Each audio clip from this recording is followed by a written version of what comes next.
Hey everyone, this is Timothy Mon from A Key to Spain.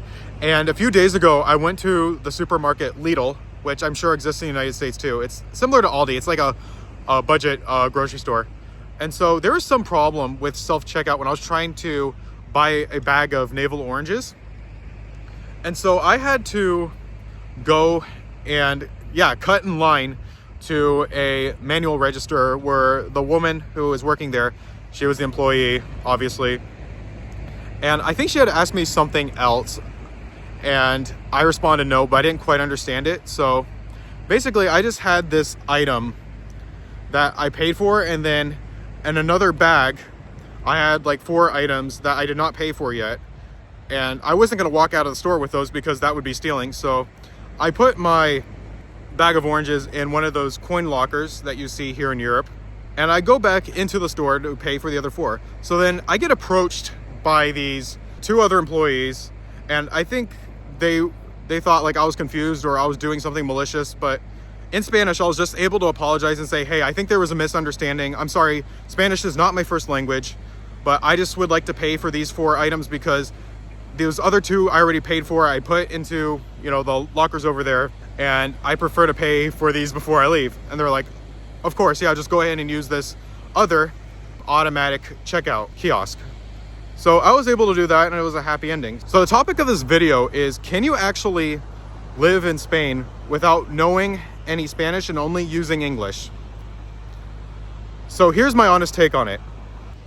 So if you want the very short answer, it's actually yes, you can live here in Spain, but, and in this video, I'll go ahead and explain the nuance as to how much Spanish you should know or need to know, or maybe none at all, depending on how you want to establish your life here. So the real question is, how long are you looking to stay here in Spain? And are you looking to become a resident? Are you looking to become a citizen? Are you looking to make Spanish friends? And if so, I'll go ahead and help you out here. So in the case of somebody like some of my relatives who said, hey, Timothy, I'd love to, just stay with you for, a week or even a month in your extra bedroom in your apartment. Can I do that? And legally, that would be perfectly fine. And in terms of linguistically, which is what this video is about, yeah, I mean, to be honest, you can honestly get by with English in the tourist centers or like the very well-visited areas. But if there is one city in general here in Spain that actually has the best English, in my opinion, it's hands down Barcelona. Barcelona, because they deal with a lot of international expats, tourists, and foreign workers. So that city in Spain is going to have the best level. After that, I would say the retirement hot pockets on the Mediterranean, especially the Costa del Sol, you're going to have a lot of retirees from Northern Europe, like Ireland, England, Netherlands, the Germanic countries, and a lot of them prefer to speak English more than Spanish. So you can find English-speaking doctors and clinics and other services, especially immigration attorneys and people like that. Now here in Valencia, I would say English is somewhat well-spoken, though obviously not as much as Barcelona. A lot of young people here do speak English decently well, but not everyone. And so if you're a younger person like I am, like if you're in your 20s or 30s and you want to make friends, I mean, yeah, you could definitely make some only speaking English, but honestly, me knowing Spanish has helped a lot in terms of my integration into local communities and groups. Absolutely it has, and I'm very grateful that I started learning Spanish when I was like 2 or 3 years old. And again, going back to the idea of getting Spanish citizenship, you'll definitely have to speak Spanish. You have to get what's called a DELE A2 level, which is like upper beginner, where you're able to form complete sentences on basic terms and subjects.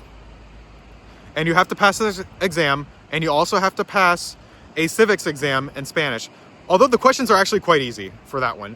But my case in point is you have to know Spanish here. And even before then, when you're going to get your residence permit, when you're going to do these documentation, it is much better if you at least know intermediate Spanish.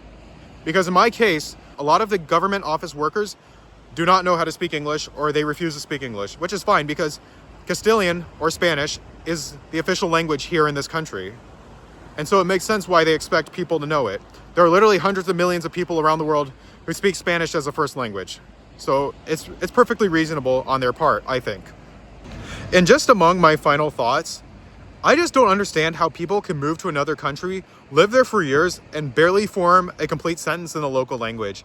It just does not make any sense to me. I mean, so my point is that if you want to go live in an expat bubble and speak only English with other foreigners, then yeah, you can certainly do that here in Spain if you want. And if you want to just, stay here temporarily, which is fine too. I respect that decision. If you just want to stay here temporarily, the 90-day per 180-day rule that I spoke about in another video, and you just want to speak English, then that's also fine. But if you want to thrive here, if you want to make local friends, if you want to integrate, if you want to become a Spanish citizen, then yeah, you got to learn Spanish. And honestly, Spanish really is not the hardest language in the world to learn for English speakers. And in another video, I'll go ahead and talk about how I learned Spanish and how I recommend you go about learning Spanish in order to not only just survive here in Spain, but thrive here in Spain. And so I hope you guys liked my video. Please subscribe for more Spanish content. Hasta luego.